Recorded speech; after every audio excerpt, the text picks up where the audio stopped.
ನಿನ್ನ ಮನೆಗೆ ಬರಬೇಕೋ ಬೇಡವೋ ಅಂತ ಮೂರು ಸಾರ್ತಿ ಯೋಚನೆ ಮಾಡಿ ಅದು ಬೇಡ ಅಂತ ತೀರ್ಮಾನ ಮಾಡಿ ಇಲ್ಲೇ ಉಳಿದೆ.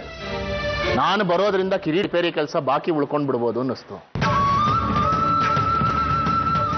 ಎಲ್ಲವೂ ಹಾಗೆ ಉಳ್ಕೊಂಡ್ಬಿಡುತ್ತಾ ಅಂತ ಆತಂಕ ಹುಟ್ಕೊಂಡಿದೆ ಮನಸ್ಸಿನಲ್ಲಿ. ನನ್ನ ತಮ್ಮ ಮಹಾಬಲ ಇದು ಸರಿ, ಒಪ್ಕೋಬಾರ್ದಾಗಿತ್ತು ಕಿರೀಟದ ರೀತಿ ಕೆಲಸನ. ನಾನು ದೇವಸ್ಥಾನ ಸಂಬಂಧಪಟ್ಟವರು ಯಾರೇ ಆದರೂ ಸರಿ, ಈ ಕ್ಷಣ ನನಗೆ ಬರಬಹುದು, ಕಿರೀಟನ ವಾಪಸ್ ಹೋಗಬಹುದು. ಏನಾಯ್ತು ಸದಾಶಿವ?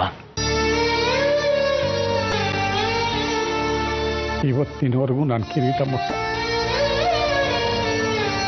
ನನ್ನ ಕೈಲಿ ಕಿರೀಟ ರಿಪೇರಿ ಮಾಡೋಕ್ಕಾಗಲ್ಲ.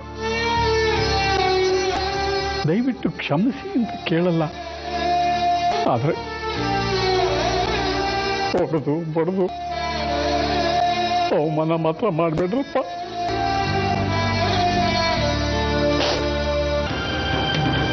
ಮಾವ, ನೀವು ಆತ್ರದಲ್ಲಿ ನಿರ್ಧಾರ ತಗೊಂಡಿದ್ದೀರಾ ಅಂತ ಕಾಣುತ್ತೆ. ಒಬ್ಬರೇ ಕೂತು ಯೋಚನೆ ಮಾಡಿ, ಆಗುತ್ತೆ. ಎಲ್ಲ ರೀತಿಯಲ್ಲೂ ಯೋಚನೆ ಮಾಡಿ ನಿರ್ಧಾರ ಮಾಡಿರೋದಪ್ಪ. ಕಾಳಜಿಂದ ದೇವಸ್ಥಾನಕ್ಕೆ ಚಿನ್ನ ಮಾಡ್ತಿದ್ದವನು ರಂಜಿತ್ತು. ಅವನು ಶಿಷ್ಯ ಒಬ್ಬ ಇದ್ದಾನೆ, ರೂಪಸ್ವಾಮಿ ಅಂತ. ಕರೆಸ್ಲಾ? ಕೆಲಸ ಗೊತ್ತಿರೋರೊಬ್ರು ನಿನಗೆ ಸಹಾಯಕವಾಗಿದ್ರೆ ಕಿರೀಟದ ರಿಪೇರಿ ಆಗುತ್ತೆ. ಕಳ್ಸಲ್ಲ ರಂಜನ್ ಮುತ್ತು. ಮೊನ್ನೆ ಸದಾಶಿವ ಆಗ್ಲೇ ಹೇಳ್ಬೋದಿತ್ತು ತಾನೇ ಕಿರೀಟದ ರಿಪೇರಿ ಕೆಲಸ ಆಗೋದಂತ. ಈಗ ಇದ್ದಕ್ಕಿದ್ದಾಗಲೇ ಬಂದು ಕೊನೆ ಕ್ಷಣದಲ್ಲಿ ಉಸಿರುಗಟ್ಟಾಗಿ ಮಾಡ್ತಾ ಇದ್ದಾನೆ. ಈ ಸದಾಶಿವ ಯಾರಿಗೂ ನೆಮ್ಮದಿ ಇಲ್ಲ ದಣಿ. ಶೋಕಿಗೆ ಒಪ್ಕೊಂಡ ಅಂತ ಕಾಣುತ್ತೆ ಈ ರಿಪೇರಿ ಕೆಲಸ. ಏನೇನೋ ಮಾತಾಡಿ ತಿಂದುಬಿಟ್ರು ನಂತು. ಒಬ್ರು ಕೆಲ್ಸಕ್ಕೆ ಬರಲ್ಲ ನೀವುಗಳು, ಯಾರು ಇರಬೇಡಿ ನನ್ನ ಕಣ್ಣೆದ್ರಿಗೆ. ಇದಕ್ಕೆ ದ್ರೋಹಿಗಳು. ತೆಗೆದುಬಿಟ್ರು ನಂದು, ಬಗ್ಗಿಸ್ತೀನಿ ನಿಮ್ಮ ಅನುಕೂಲಕ್ಕೆ ತಕ್ಕ ಹಾಗೆ.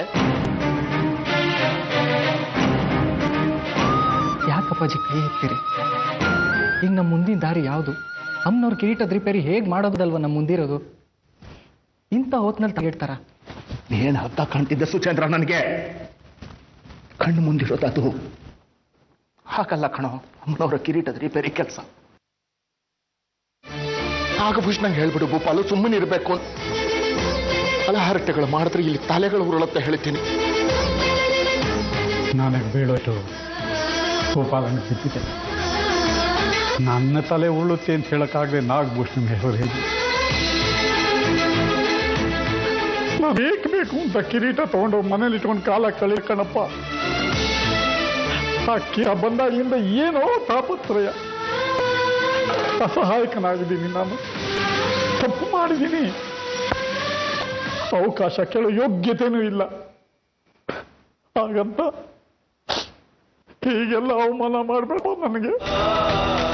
ಎಲ್ಲರ ಪ್ರತಿರೋಧದ ನಡುವೆನೂ ಸ್ನೇಹಿತ ಅಂತ ನಂಬಿ ಕಿರೀಟದ ರಿಪೇರಿ ಕೆಲಸ ನೀನು ಒಪ್ಪಿಸ್ತೀನಿ. ಅನೇಕ ಕ್ಷಣದಲ್ಲಿ ಕುತ್ತಿಗೆ ಕುಯ್ತು ಬಿಟ್ಟೆ.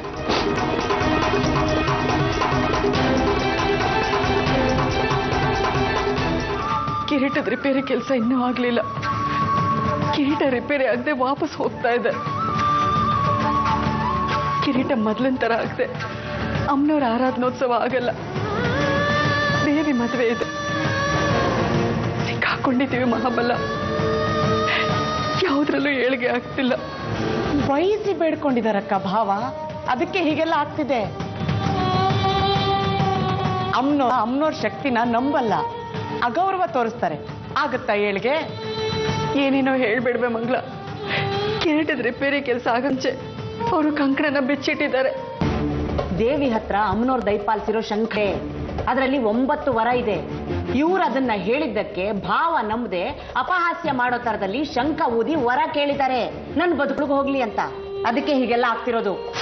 9 ವರಗಳನ್ನು ಕೊಡುವಂತ ಶಕ್ತಿ ಈ ಶಂಖದಲ್ಲಿ ಇರೋದು ಸತ್ಯವೇ ಆದರೆ, ಹೆಂಡತಿ ಮಕ್ಕಳನ್ನು ಬಿಟ್ಟು ಬೈರಾಗಿ ಅಂತ ಮೈಯೆಲ್ಲ ಭಸ್ಮ ಬಳ್ಕೊಂಡು ಲಂಗೋಟಿ ಹಾಕೊಂಡು ದೇಶ ದೇಶ ತಿರುಗುತ್ತಾ ಇದೇ ಶಂಖ ಊದ್ತಾ ಭಿಕ್ಷೆ ಬೇಡುವಂತ ಸ್ಥಿತಿ ಸದಾಶಿವ ಅಯ್ಯರ್ಗೆ ಬರಲಿ. ದೇವಿ